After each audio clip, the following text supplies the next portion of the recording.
Quais são as mais desconhecidas? As mais desconhecidas são recursos internacionais. Que são isso? Tem entidades governamentais e não governamentais fora do Brasil que investem em projetos no Brasil, tá? É diferente daquela lá do recurso para a Europa.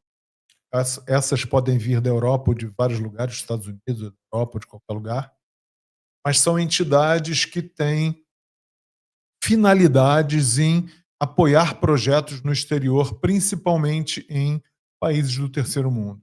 Tá? Então tem a Choca, é uma delas, tem inclusive Banco Interamericano de Desenvolvimento, tem uma série de entidades financeiras que apoiam projetos através de recursos internacionais. Então, essa é bem interessante. Se você tem um projeto estruturado, organizado, direitinho, você tem boas possibilidades de conseguir recursos internacionais. E recursos internacionais são, para eles, são subsidiados, né? Porque para eles, em dólar ou em euro, sai 5, 6 vezes mais barato do que em real. Então, às vezes, o que para a gente parece um valor fora de proporção, para uma entidade dessas pode não significar muito, e você tem uma boa ajuda de um parceiro internacional, com um recurso também praticamente livre. Óbvio que você tem que prestar conta, tem que fazer um bom projeto, tem que apresentar tudo ao final, mas você tem liberdade para usar. Tá? Incentivos fiscais setoriais. São incentivos fiscais que são utilizados especificamente para algumas áreas ou alguns setores da economia. Por exemplo, na área de tecnologia tem alguns. Né? A lei do bem, por exemplo, é um desses. Né? Tem incentivos fiscais também para tecnologia para utilização em áreas específicas. Então, se você montar uma empresa numa área, você tem incentivos fiscais de abatimento de impostos ou até mesmo de recursos subsidiados que venham para incentivar esses setores, tá? Por isso que são setoriais. Então, são incentivos fiscais para setores específicos em locais específicos. Por exemplo, a Zona Franca de Manaus é um deles. Né? Ela oferece, se você tem uma indústria ou quer montar uma empresa na Zona Franca, você tem uma série de isenções fiscais, então facilitações de, de acordo com o setor que você for montar em áreas onde você estiver. Tá? Outro também muito interessante, que muito pouca gente conhece, é renúncia fiscal. Esse tem um caso interessante para contar. Né? Eu já trabalhei com renúncia fiscal em muitos lugares, um trabalho muito interessante, é uma possibilidade muito boa. E uma vez eu tive numa grande empresa do setor automobilístico, tá?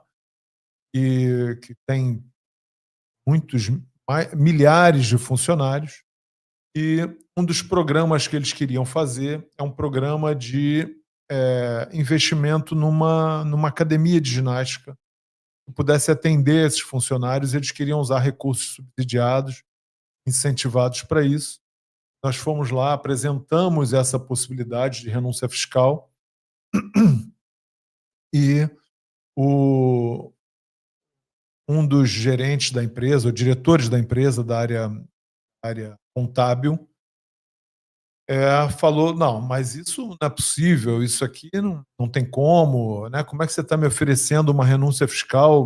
Eu não estou sabendo disso, nunca usei, isso aí é uma lei nova que saiu, porque no Brasil tem isso, né? As leis mudam toda hora, e aliás, eu recebo todos os dias tudo que é aprovado nas leis, todas as leis aprovadas no Congresso, eu recebo no meu e-mail, estou cadastrado lá. Então a gente tem esse trabalho de realmente todo dia ir lá olhar, ver se tem alguma coisa que possa ser útil. Então isso eu falei: olha, né, essa conversa que eu tive foi mais ou menos nos anos 2010, 2015, nessa empresa. 10 e 15.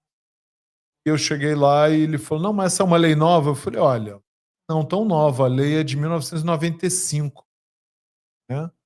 Lei 9249 de 1995, no seu artigo 13, inciso 2, mostra a renúncia fiscal de 2% do lucro operacional para qualquer empresa, lucro real, no Brasil, usar recursos para seus colaboradores ou na comunidade onde ela atua. 2% do lucro operacional é um valor absurdo, gigante. E eles falam: "Nossa, mas não sabia disso". Eu falei: "Pois é. O problema é que o seu contador não vai querer assumir que ele não sabia".